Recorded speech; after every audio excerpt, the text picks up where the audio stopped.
I pledge allegiance to the flag of the United States of America and to the republic for which it stands, one nation, under God, indivisible, with liberty and justice for all.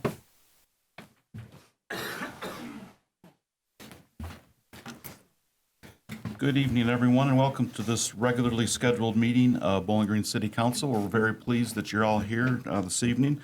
As always, it's really great to see Superintendent Scrucci and Board President Jenny Stewart with us this evening. Thank you so much for attending. Okay, would you please begin by calling the roll? Osbacher. Here. Harold. Here. Hollenbach. Here. Jeffers. Here. Robinette. Here. Roland. Here. Zamfordino. Here. The minutes from the meeting that was held on June 3rd, 2019 were delivered to council prior to this meeting. Are there any amendments or additions to these minutes? Seeing none, is there a motion to approve? So moved. Second? Been moved and seconded. All those in favor say aye. Aye. Opposed, same sign. Motion passes. The minutes are approved as presented. Okay, do we have correspondence this evening? Yes, I have two things this evening. Distributed to you prior to the meeting was a listing of board and commission appointments that Mayor Edwards is requesting. New appointments to the Wood County Board of Health, Robert Midden, for a 4-year term. Transportation Advisory Committee, Jason Miller, for a 1-year term. And Megan Newlove, Ryan Rawalski, and Mike Trinity to the Wood County Transportation Improvement District, all for 2-year terms. And your confirmation is requested on those appointments. Thank you, Kay. Is there a motion to approve the board and commission appointments? So moved. Second. Been moved and seconded. Is there any discussion? All those in favor say aye. Aye. Opposed, same sign. Motion passes. The appointments are approved as presented. And as always, I would comment how thankful we are for those people in our community that offer their service to these various boards and commissions. The work that they do is very important. We're so much thankful that you're willing to serve. And then also distributed to you prior to the meeting is the financial budget summary report for the month of May 2019. And that's all I have. Thank you, Kay. At this time, I'm going to ask Mayor Edwards to lead us in a special presentation. Thank you very much, Mr. President, members of council, and all assembled. As we do from time to time in any given year, the Human Relations Commission would like to engage in some special recognitions, and they have a very significant one tonight. And so I'm going to call forward the chair of the city's Human Relations Commission, the Reverend Mary Jane Saunders. And also, I'm going to ask if the other members present, I see Ellie Boyle, Sheila Brown, Jenny Dever, and Kim Sockman are here. Would you all please come forward as well to join with our chair, Mary Jane Saunders? I know it's going to be a little crowded up here, but I'll have to ask you, Mary Jane, Reverend Saunders, do the Presbyterians, are they like this? They don't sit up front, or? It's so strange. No one's sitting up front here. Okay, our award is going to be presented by Ellie tonight. Oh, isn't that wonderful? So, did you get here somehow? How you doing?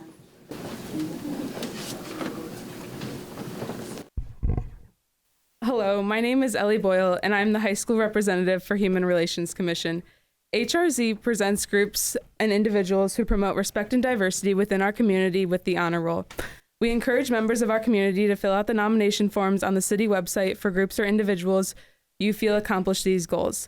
Tonight, we present the Firefly Nights Committee with the honor roll for their tireless year-round work to plan for the events of our community to ensure a series of nights where Bowling Green comes together as one community.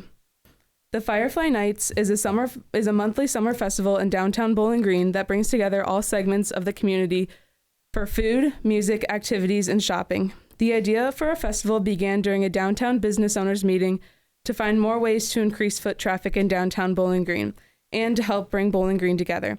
Downtown business owners Laura Wicks, Katie Thompson, Gail Walterbach, and Stacy Bainfield took the idea and turned it into what is now known as Firefly Nights.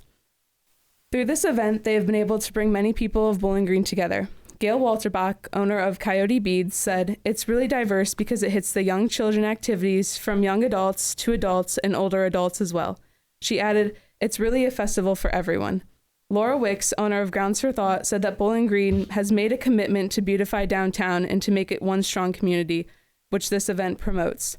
Stacy Bainfield, owner of the downtown business Model Boutique, said while it is an amazing event for the community, it also builds up Bowling Green because you put several thousand people in front of your establishment and show them what our downtown Bowling Green truly has to offer.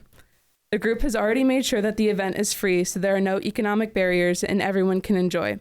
The organization plans to also add to their already diverse music and advertise in different languages to bring even more people together. Wicks added that diversity is an intentional choice and that they can't just put it out for everyone, and that you can't just say it's open for everyone.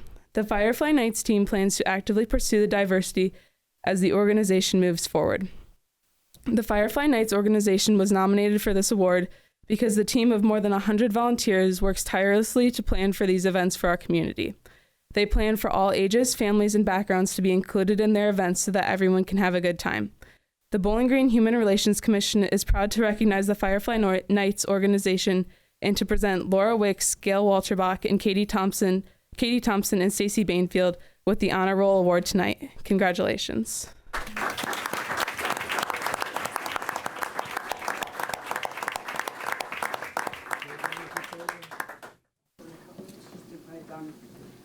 We invite you to please come forward so we can give you the award.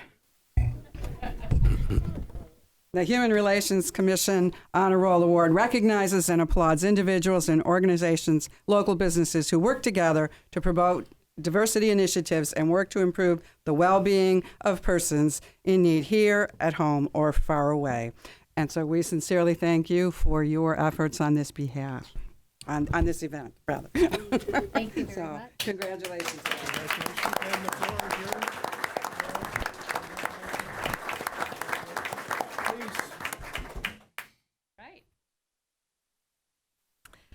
We just want to thank everyone for this. We're truly honored, and we are just 3 people here representing an army of hundreds, really, that helped make this possible. So there is over 100 volunteers every single festival, and we're so grateful for how the community came out to support us, how volunteers have supported us, and so we're just really honored to accept this on behalf of that larger group of people. And we're looking forward to a great 2019 season. So far, the weather is saying 78 and sunny for this Friday night. So we hope you'll all join us right here on Main Street for a great time. Thank you so much. Congratulations. And Katie, you should lead this crowd in some of your aerobic exercises there. That was really something there. But thank you and congratulations, and a special thank you, I should underscore, for the members of the Human Relations Commission tonight. And again, Ellie, you did a very nice job in your presentation there. Well done. Good representation of Mr. Superintendent back there. Good representation of Bowling Green High School and the president of our board there, Jenny Stewart. So very good. Thank you. Fine. That's it. Thank you, Mayor. If I could, just on behalf of council, I'd like to also say thank you for your efforts. We appreciate it.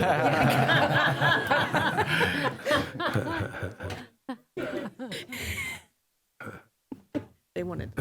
Okay, let's move on. Lobby visitation. Has anyone signed up for lobby visitation this evening? First person is Nathan Eberly. Okay, how many?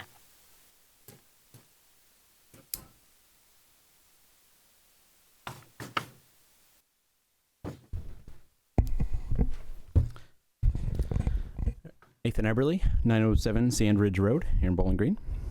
Council members, I come before you during lobby visitations today just to speak real briefly on the proposed single-use plastic bag ban. I'm not here to defend the bags or say that the ban shouldn't, that the efforts to eliminate plastic bags shouldn't move forward. And in fact, we should all be examining our consumption and ways to reduce our overall impact on our environment and our neighbors. What I'm here to speak on is just 2 quick points. The first being whether this is impactful legislation that has both a positive response for all involved, and 2, the discussion that was brought forward during the last committee of the whole meeting from the Chamber of Commerce. The first item is whether this actually has full teeth to do what it's desired, which is to eliminate plastic bags and to promote education, as well as not have a negative impact on local consumers and businesses. Anytime prohibition has been put forward, there's plenty of proof to show that there's almost artificial floors that are put in that actually raise prices on consumers and businesses. By implementing a ban, we're actually saying that only certain types of materials can be used. Well, if there's only certain ones that can be used, those that are going to supply then have control over price versus regular demand and supply. I find it very disturbing that we're kind of going down a road of prohibition. I think education is important. I think we should continue to stand up for ways to improve our impact and lessen our impact on our environment. And new inventions are coming out regularly, which include non-oil-based products that achieve the same thing as single-use thin plastic bags. That could be just as inexpensive if it weren't for prohibitions that may be inflating cost. The second item is regarding the Chamber of Commerce and the survey that was done amongst its members. The Chamber of Commerce is a major stakeholder in our community, and despite the name, it does not only represent just businesses and business interests. Its membership and investors include nonprofits, the schools, other organizations and stakeholders amongst our community, and individuals, former business owners, or even members. So when the survey came out that had an overwhelming indicative response of putting forward this in a vote to the public, it sounded more like the council as a whole was looking dismissive at the survey as opposed to really understanding what the business community was saying. And I know the discussions have been that we're going to look at exemptions for small businesses downtown that may have a higher impact if this ban goes forward. But I think it's kind of a concern as a member of the chamber, as well as a volunteer with the chamber on many occasions, that survey responses were kind of dismissed although it was a overwhelmingly large number of respondents that said that it should be put to our vote. I think which near 70% of the respondents voted in such a way. I just wanted to voice those concerns as a member of the chamber and as well a resident here in Bowling Green. Thank you for your time. Thank you, Nathan. Mary Hinkleman and Tony Vetter, I think they want to be up there together.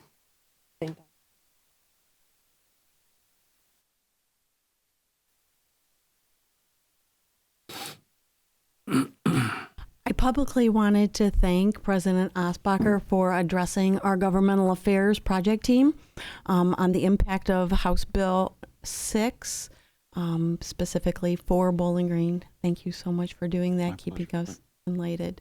I also wanted to make a statement in regards to our survey. I understand that the results of the Chamber of Commerce plastic bag survey were presented to council last week at your meeting of the whole. I apologize I was not able to attend. Vacation, seeing grandkids. Have to do it. And I regret that the voice of our business did not impact your decision to have this ban be voted on by the people. The voice of 74 of 94 individuals overwhelmingly said, let us vote on what is proposed. It is the mission of the Chamber of Commerce to support an environment for the development and success of business within the Bowling Green area, and we will continue to provide you with their input. On a lighter note, fireworks are right around the corner, and we have a whole lot of fundraisers planned. I'm hoping you all find at least one that fits your fancy. Our Porkaline Cookout is this Wednesday at the Farmers Market from 4 to 7 or until we run out. Buffalo Wild Wings is doing a fundraiser for us on June the 26th from 5 till 9. 15% of your sales will go toward the fireworks when you present the coupon that's on our website. Our annual Celebrity Bartenders at Pizza Pub 516 on June 28th from 7 to 9:30. Tip your favorite bartenders because the winner will have bragging rights. That's a little something that we're throwing in there. Francis Scrucci, Andy Newlove, Chief Bill Mormon, and Tony Vetter. All the tips will go to the fireworks. Trotter's Tavern has also offered to do a fundraiser for us from June the 24th to June the 27th. You do not need a coupon. Every brown jug that's sold, the small one $3 goes toward the fun for fireworks, and the large one $5 goes to the fireworks.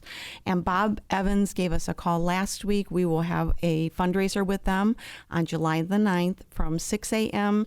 till 9 p.m. 15% of the sales will go to the fireworks. Final details will be out on that soon. Thank you all. Thank you, Mary.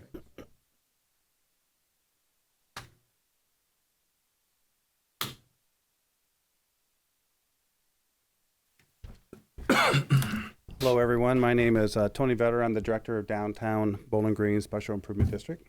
And I just want to take a couple minutes to talk to you in regards to the single-use plastic bag ban that is making its way through legislation. I just want to take a moment and say that as an organization representing downtown businesses, we feel it would be better to have this issue on the ballot. So there is an equal voice for all. Not that we are for or against the ban, but the community as a whole will have the opportunity to vote. And thank you very much. Thank you, Tony. That's all. Very good. We thank you all for those comments.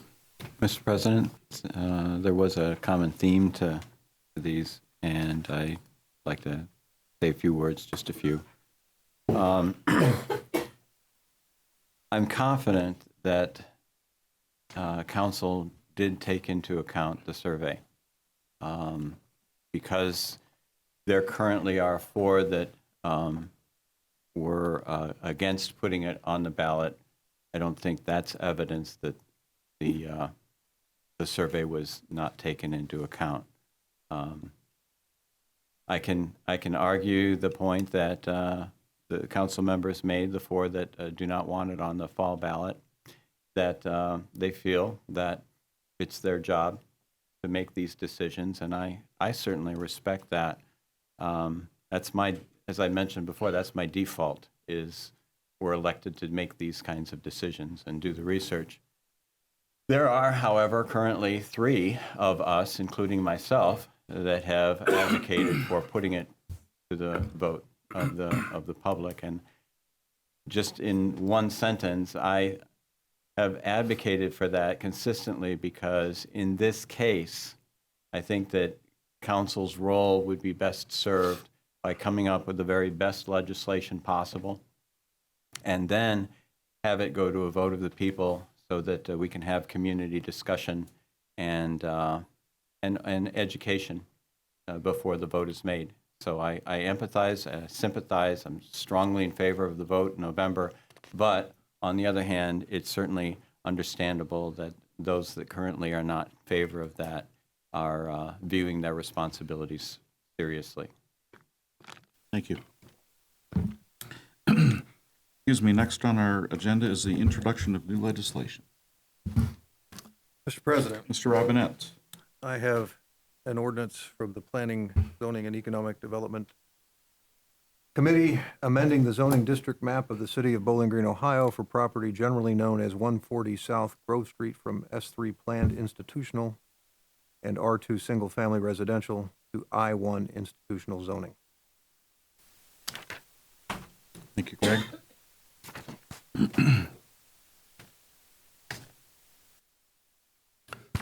President, Mr. Jeffers. the Finance Committee have an ordinance for cleaning of streets by special assessment, an ordinance providing supplemental appropriations for the current expenses and other expenditures of the city of Bowling Green, Ohio during the fiscal year beginning January 1, 2019 and ending December 31, 2019. Bruce. I have an ordinance from the Committee of the Whole. This is an ordinance amending and adopting Section 94.28 regarding litter, notice to remove, failure to comply, and Sections 152.20, 152.21, 152.24, and 152.99 of the codified ordinances of the City of Bowling Green, Ohio regarding nuisances and unsafe premises. Mr. President, Mr. Zanfordino. from the Transportation and Safety Committee, we have an ordinance amending and adopting Section 30.115 of the codified ordinances of the City of Bowling Green, Ohio regarding the Sidewalk Commission. Thank you, John. Moving on to official reports. Mr. Mayor. Thank you very much, Mr. President, members of council, and all assembled. Just a couple of points. First, I want to thank you very much for your approval tonight of the committee commission appointments. I could say this about each one of the groups that serve. I know you could as well, because folks are so dedicated in their service. And we have a new group now that was created by the Wood County Commissioners called the Transportation Improvement District Plan. So I get the acronym a little bit messed up there, but in any event, we have 3 representatives on there. It's largely has an economic development focus there, and we'll find out more about that as we move along. Also, I want to say I'm really grateful to Dr. Robert Midden, a professor of chemistry at BGSU, and I know him as Dr. STEM over there because he's done so much for science and education. Something that's near and dear to a lot of our hearts. But he will be replacing Frank McLaughlin. Frank really has represented this city and the citizens, not only of Bowling Green, but Wood County, so very, very well. And did a lot of heavy lifting, especially in serving as president of the health board. And so I'm grateful to Frank. I'm really grateful now that with Frank's help, and the help of others and so forth. And he happens to be a good friend, too, and former colleague. But Dr. Midden is someone that will step into those big shoes of Frank's there and do another very outstanding job representing the citizens of Bowling Green and Wood County. So I'm very grateful that Bob Midden will be serving on the health board. I'm grateful to you, Mr. President, for stepping in on pause for the pledge on Friday in my absence, and also John Zanfordino for welcoming the GOBA folks.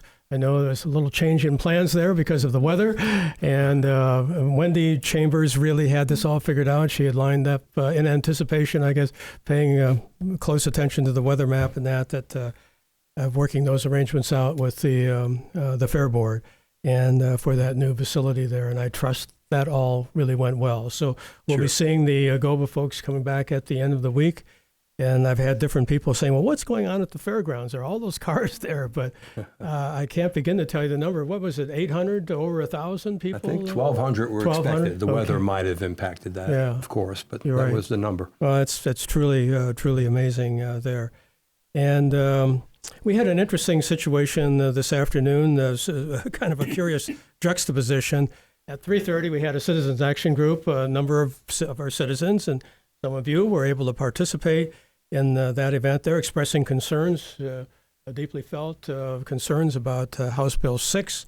That's been getting a lot of attention, not only here, but throughout the state of Ohio. And then at 4 o'clock,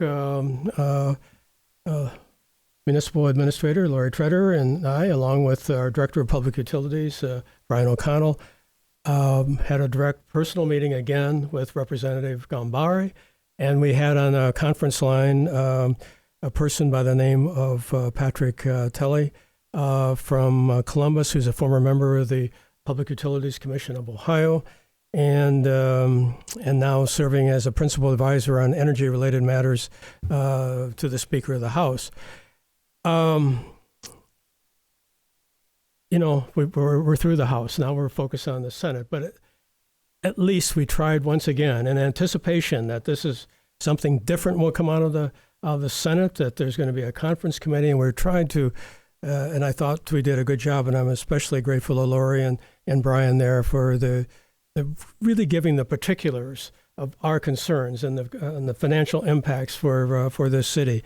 I think I like to think, I could be naive in this, but I like to think that we got a good hearing and they listened to some of our concerns and we attempted to clarify some points there. I can still see there's some basic misunderstandings because the general principle, I guess, or at least one of the planks of the pro House Bill 6 is always going to save people money. Well, I have yet to figure that one out, where they're coming from on that. But in any event, we had a chance to counter some of those points and make a strong statement. On Monday, I will be joining with other mayors here in the county and meeting with State Senator Teresa Gavarone, a former member of this body. And so I trust and hope, because I've had individual meetings with Senator Gavarone, that once again we will have a good hearing. But I'm very, very concerned because of the summer recess that typically comes at the end of June, and the budget bill, and a number of other things that this could be on a very fast track. And I'm just hoping that again some of the points of concern that we have, along with countless communities throughout the state of Ohio, will be heard and will be factored in to the Senate version of House Bill 6. So I guess we all have to say, let's stay tuned. We can't rest on and say, well, it's over and done with, or assume that all of our points are being listened to. So we have to keep in repetitive fashion. But I did especially appreciate the time that Representative Gambari gave to us today.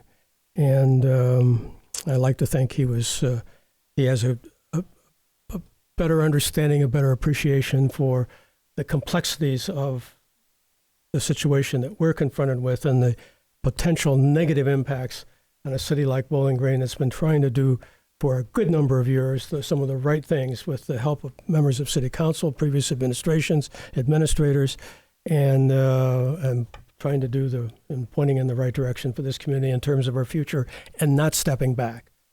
It's easy to step back. It takes courage and boldness to step forward. And but thank you very much. And if you have any questions for me, I would be more than happy to try to answer. Other questions for Mayor Edwards? Mayor Edwards, I don't have a question, but I do have a comment, and that is for you to say that maybe you're naive. I cannot, and I'm honestly from my heart saying this, I cannot think of someone with a more impressive resume of decades of work in various levels of government that would be better prepared to enter this arena than you. Wow. So I want to thank you for fighting the fight and for this amazing experience you have to bring to bear on this. Thank you. It's very, very kind, Mr. Harrell. I really appreciate it. Very thoughtful. And but we're all in this together. And it's just not those of us that are here in the present. There's people that we were all close to and recognized in the past that have served in this very important body, served in these other roles as mayors, as municipal administrators, as director of public utilities. And it's quite a backdrop. And so let's press on and hope for the best. Thank you. Mr. Mayor? Yes.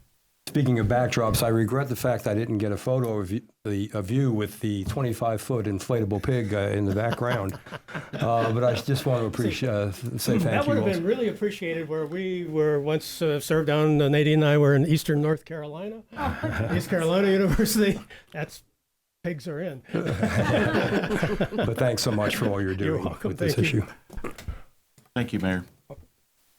Municipal Administrator, Ms. Treader.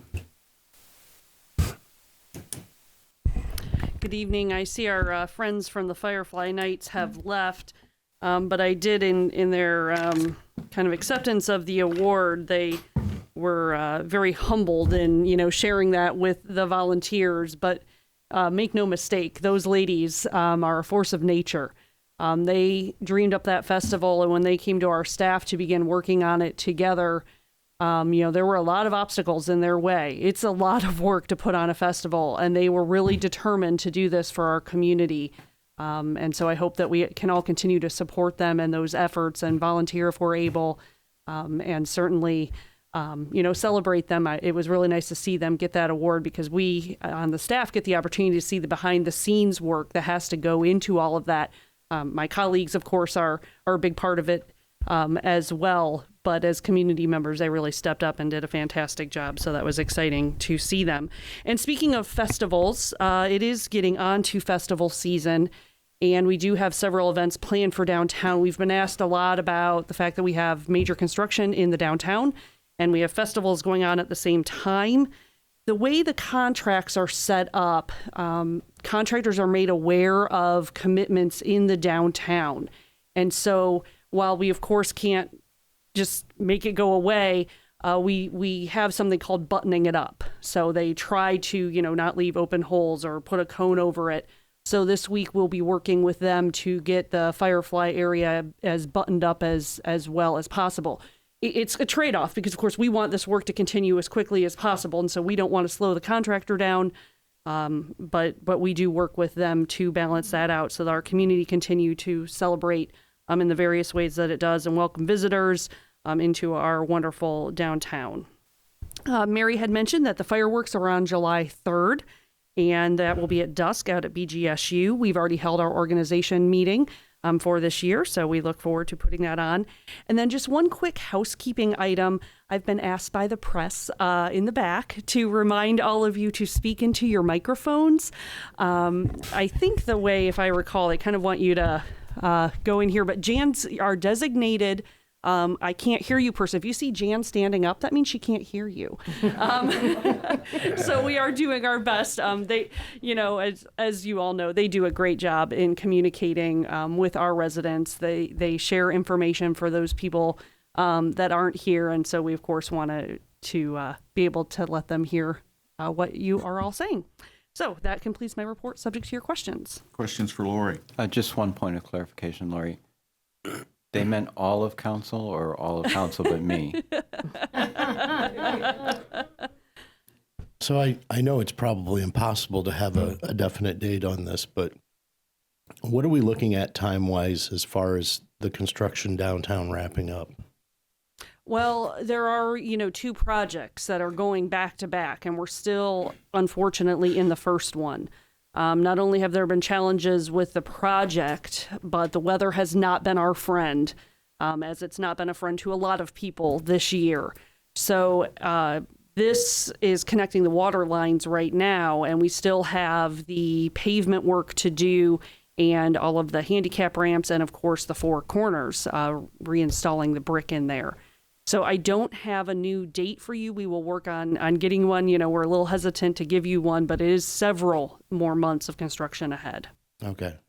Are we thinking before or after Black Swamp? I think it'll be after at this point. Okay. And again, that is in the contracts that they have to be buttoned up with that. When we meet with these committees, we always let them know what's going on. That we are under construction. It is going to be a challenge. When we had the Heritage 2000 project, we had Black Swamp Arts Festival. We had the car show that year as well. It's a challenge, but again, we do our best to minimize the impact while still not eliminating these important community gatherings. All right, Hard news to deliver. I look forward to a year from now when we're not talking about that. Me too. Excuse me, Lori. I just have a follow-up question about that. I know that there are, deadlines involved in every construction project, and I know that the current phase 1 work is scheduled to be completed by a certain date to allow phase 2, which is the repaving work, to begin. Mm-hmm. Do we know, is the phase 1 work on schedule?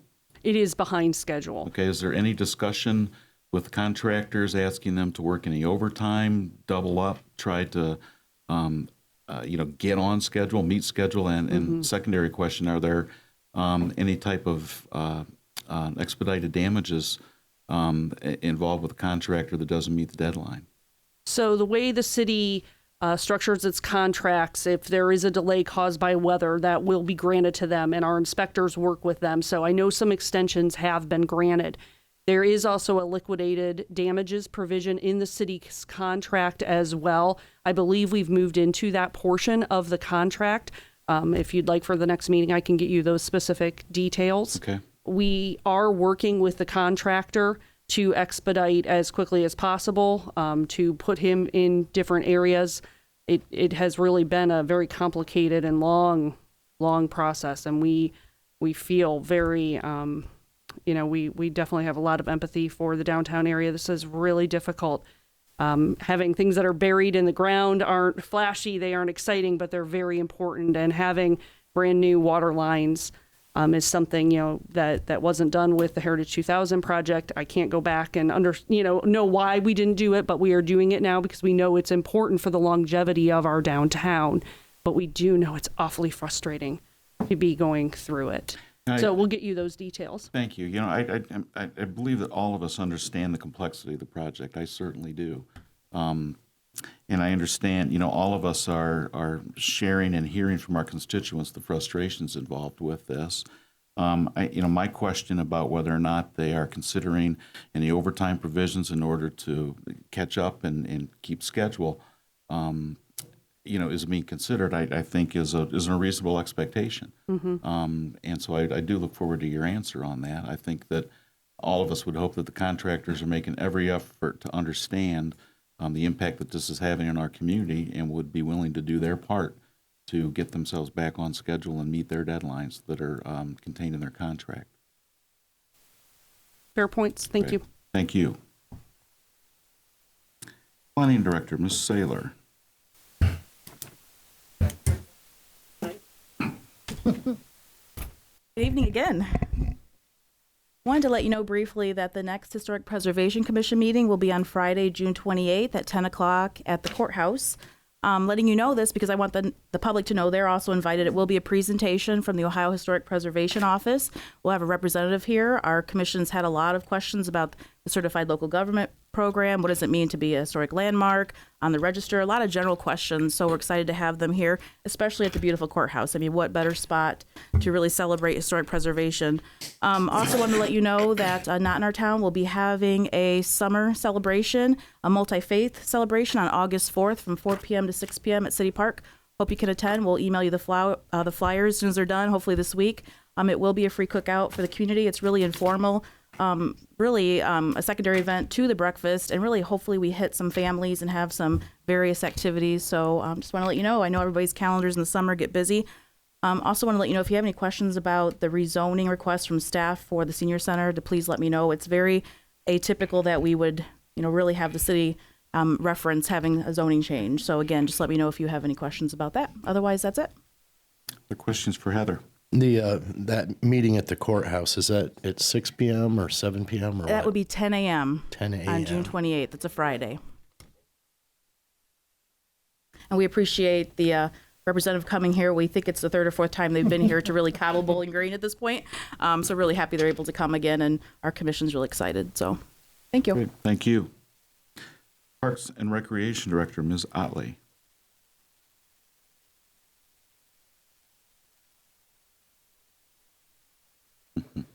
Questions for Kristen?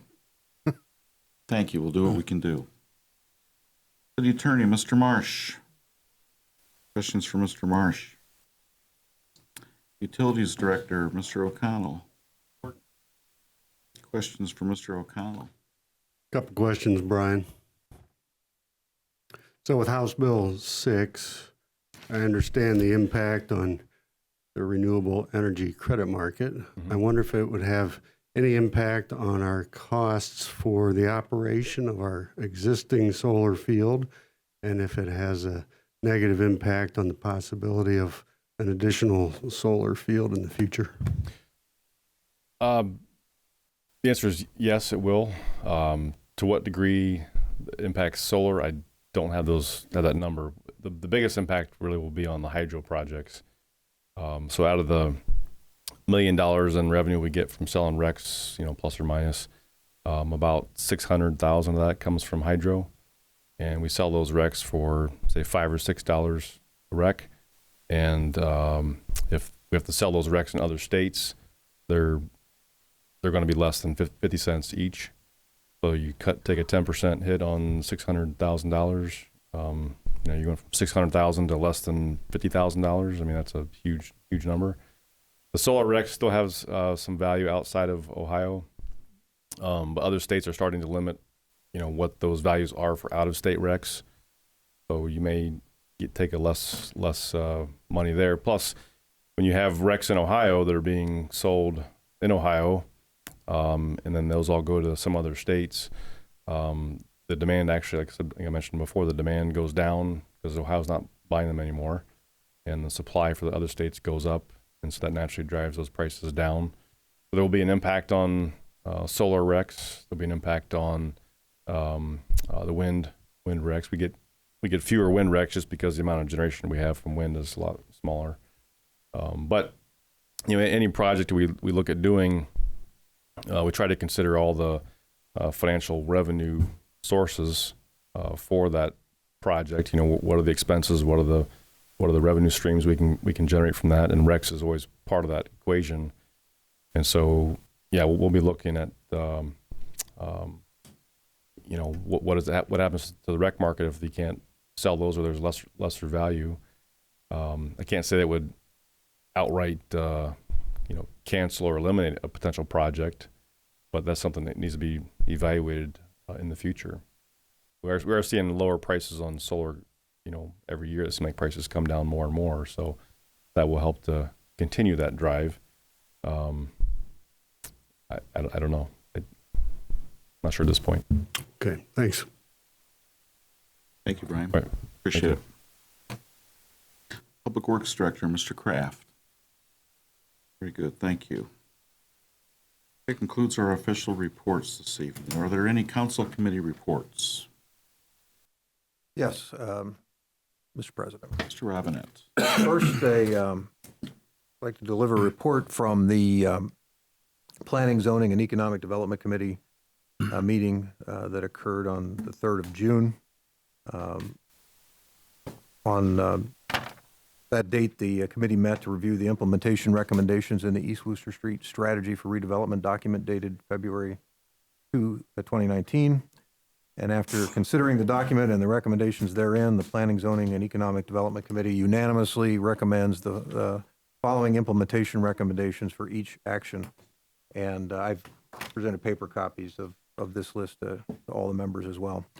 But one, to move forward on a catalytic project to develop upscale high-quality housing at the northwest corner of East Wooster and Thurston. 2, to develop a mechanism for ongoing dialogue between the City of Bowling Green, Wood County Hospital, and Bowling Green State University on the creation and development of the proposed EDS, MEDS, and BEDS district. 3, to create a framework for a stakeholder group to make specific recommendations for the features desired for the proposed walkability or walkable hospitality district. 4, to pursue public art and create a framework for the various artistic groups in Bowling Green to meet periodically to recommend a public art program that includes all forms or of artistic expression and builds on all current artistic events, performances, shows, displays, etc. in Bowling Green. And 5, charges the Planning, Zoning, and Economic Development Committee with the task of developing and initiating the detailed implementation plan for the implementation recommendations selected for action. So upon approval of the whole council, I'll schedule a meeting again of the committee to develop and initiate that detailed implementation plan. Thank you, Greg. Appreciate that report. It's my opinion that the recommendations that are coming from your committee seem to be consistent with some of the suggested first steps that we did see in the white paper report.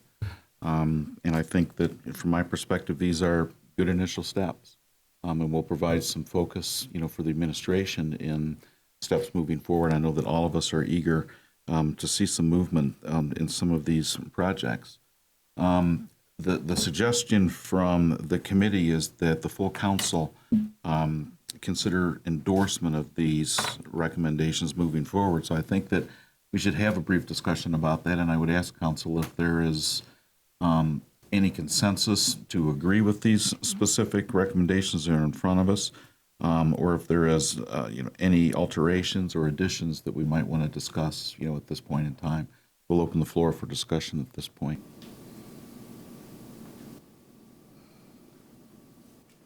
One thing I'm just thinking about listening to this is direct a question to Lori, and you may not have an answer right off the top of your head, but how much work does this look like to you and Heather? Does this look like this is right in your wheelhouse? This is what you want? You Honestly, know we what haven't to do? seen it.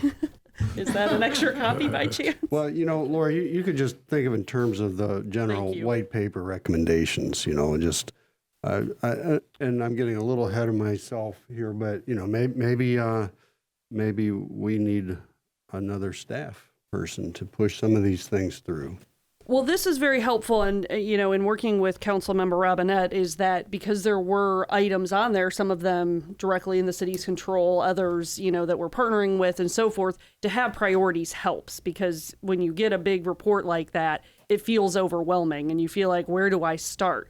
We want to be in alignment, of course, with what council is, where you'd like to go. So this is, to us, very helpful. There may be elements that as we work through them, just as we've worked through the CAP priorities that we've brought back and said we need legislation, we need to look at funding for this, various elements. So this to us is a good first start, to get on that path and then work with you on those implementation items. Good.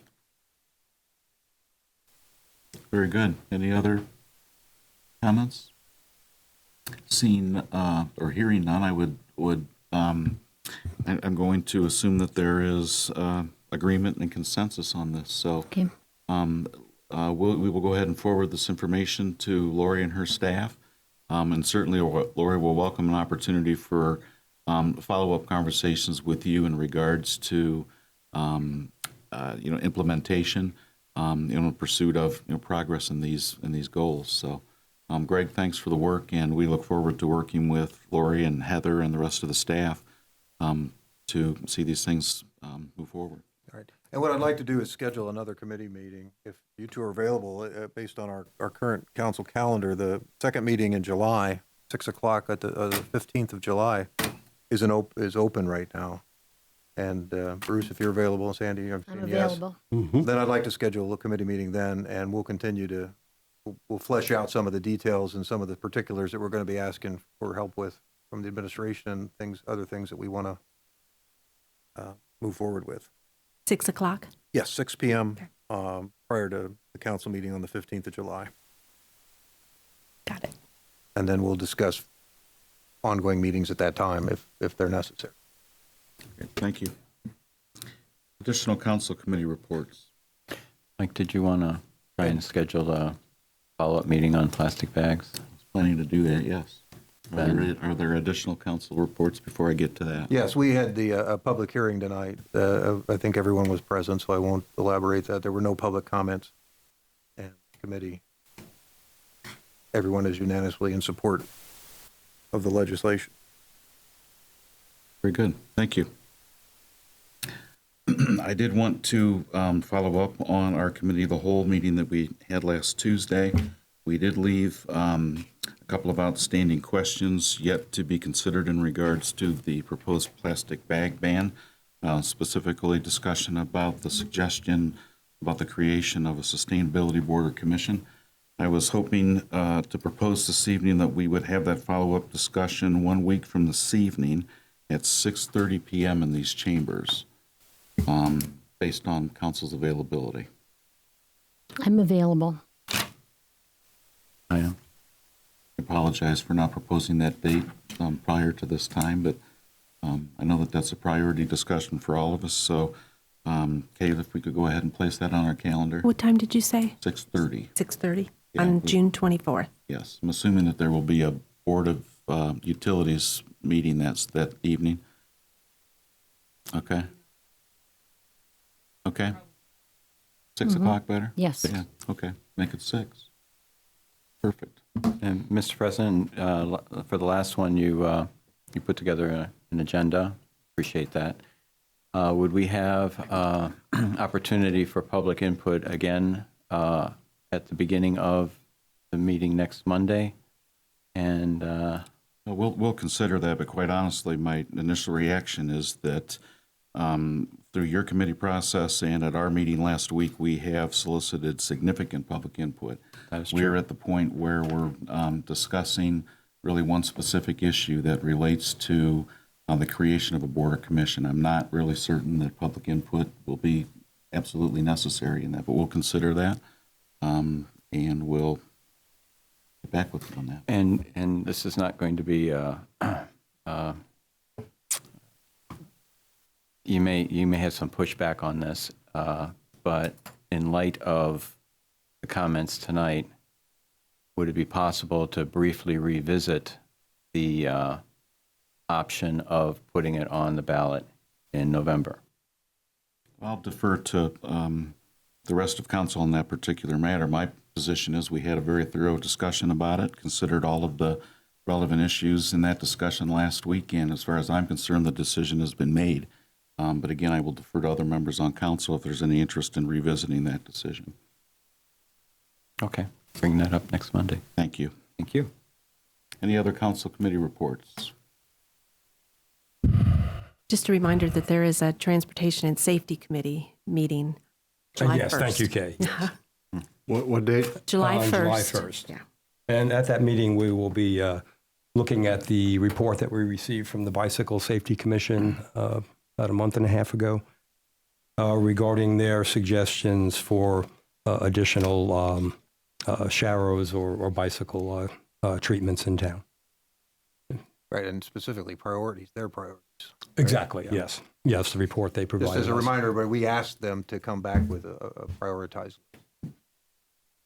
Very good.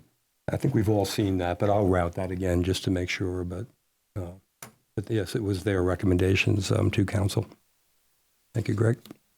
Good, thank you, John. Hey, would you please lead us through the reading of legislation? Legislation for first reading. Ordinance number 8777 for first reading. Ordinance providing supplemental appropriations for the current expenses and other expenditures of the City of Bowling Green, Ohio during the fiscal year beginning January 1, 2019 and ending December 31, 2019.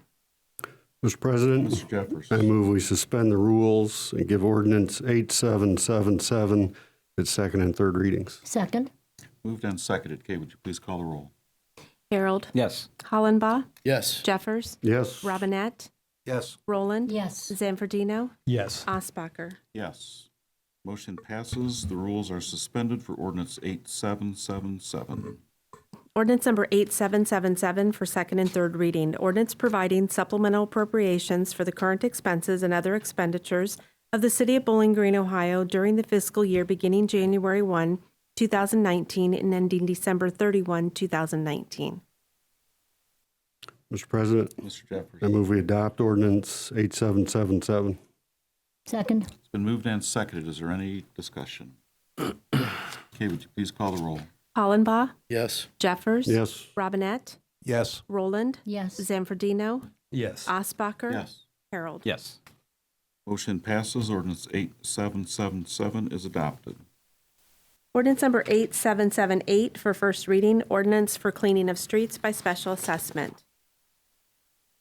Ordinance number 8779 for first reading. Ordinance amending the zoning district map of the City of Bowling Green, Ohio for property generally known as 140 South Grove Street from S3 planned institutional and R2 single-family residential to I1 institutional zoning.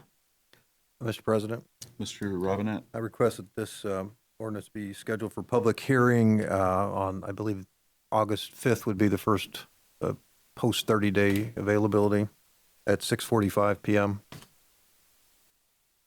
Is that right? Yeah. Yeah. Great, thank you.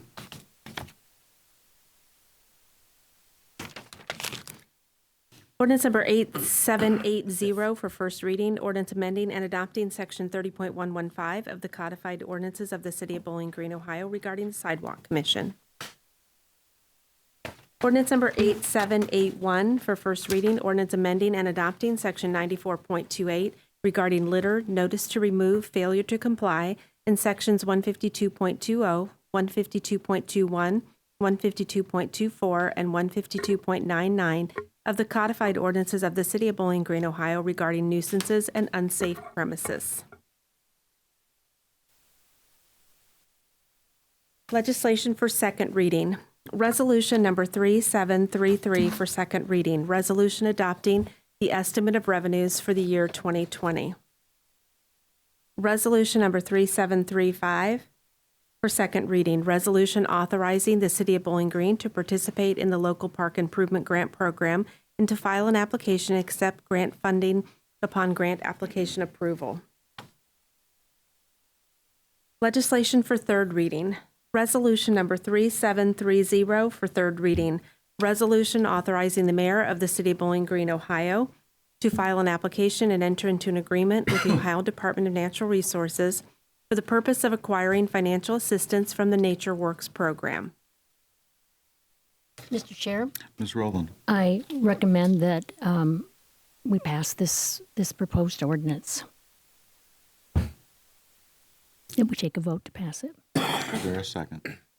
I second that we vote to approve this resolution 3730. It's been moved and seconded. Is there any discussion?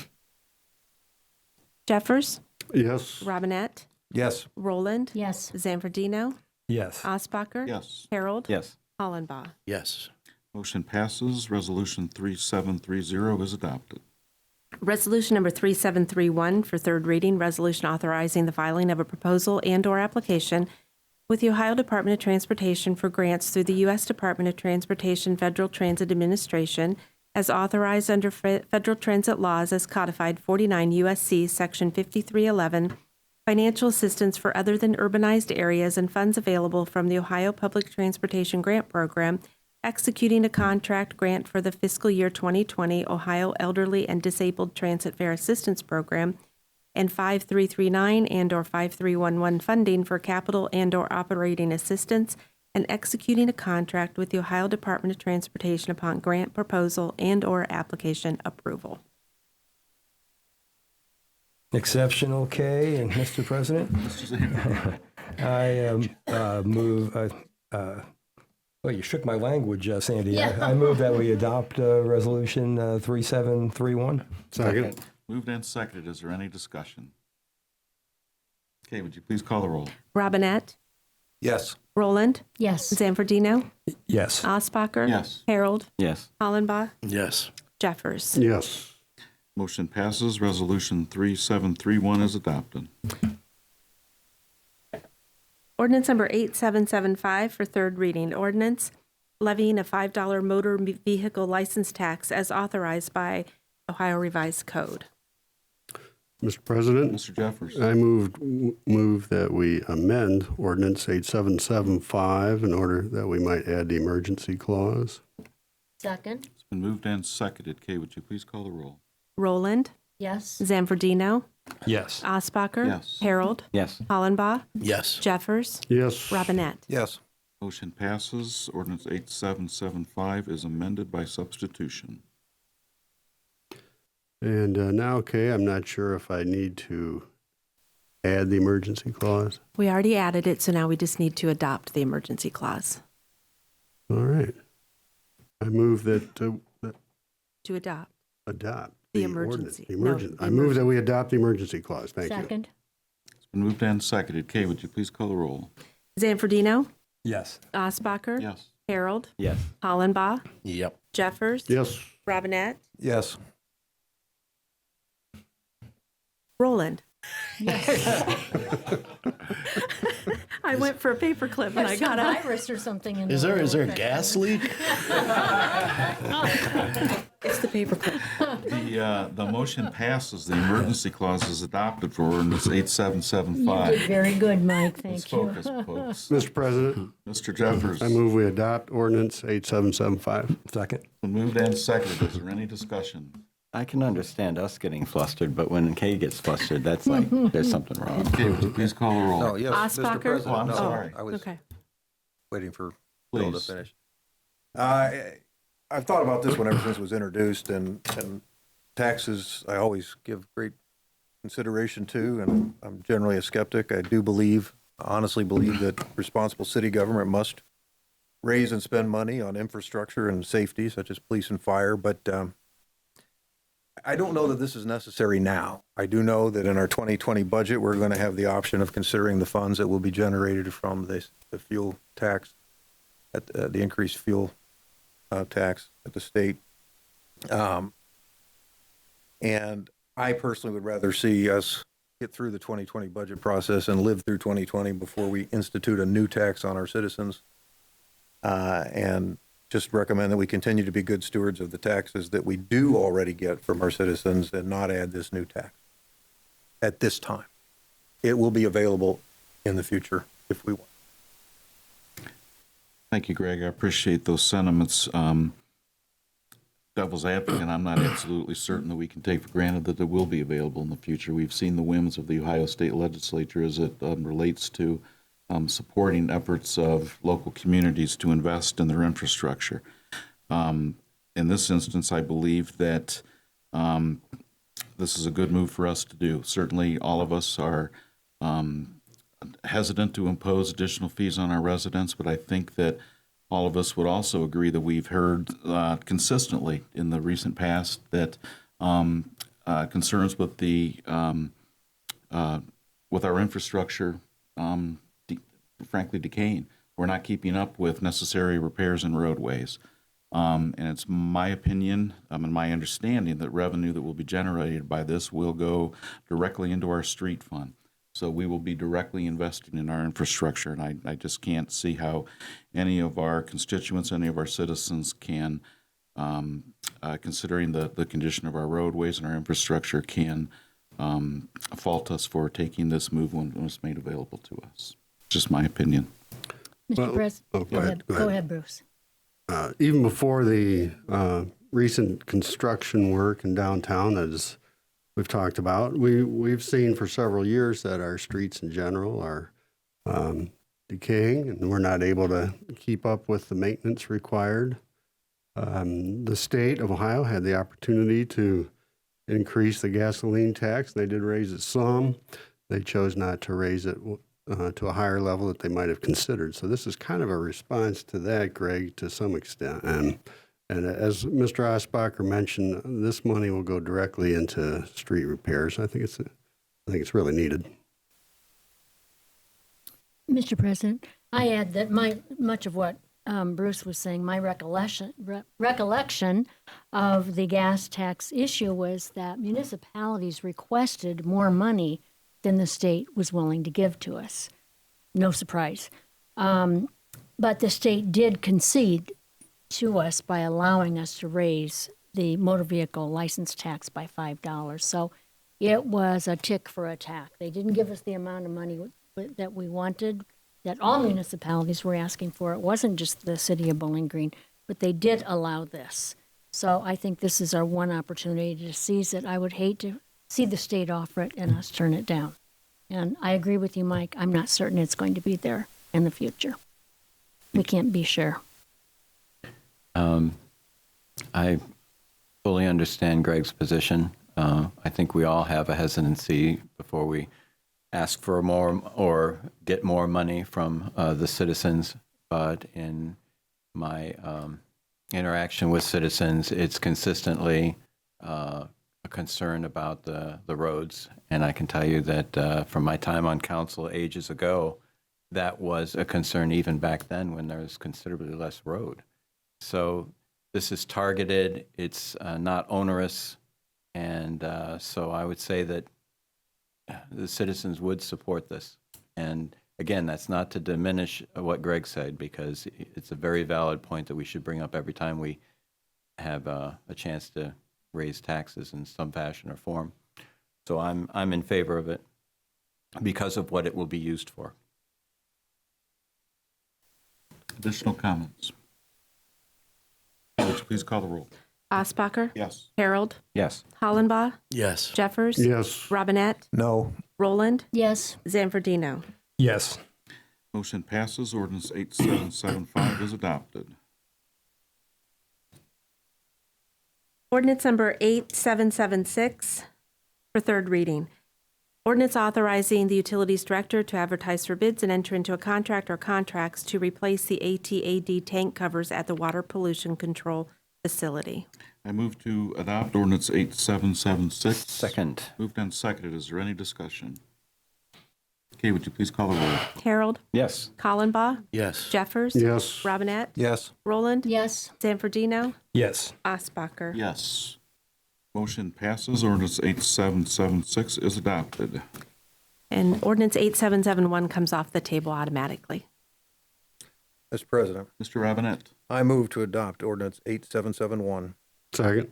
Moved and seconded. Is there any discussion? Okay, would you please call the roll? Collenbaugh, Yes. Jeffers, Yes. Robinette, Yes. Roland, Yes. Zanfordino, Yes. Osbacher, Yes. Harold. Yes. Motion passes. Ordinance 8771 is adopted. That completes the items on our agenda this evening. Is there any other business to come before council? Seeing none, is there a motion to adjourn? So moved. Second. Moved and seconded. All those in favor say aye. Aye. Opposed, same sign. Motion passes. We are adjourned. Thank you, everyone.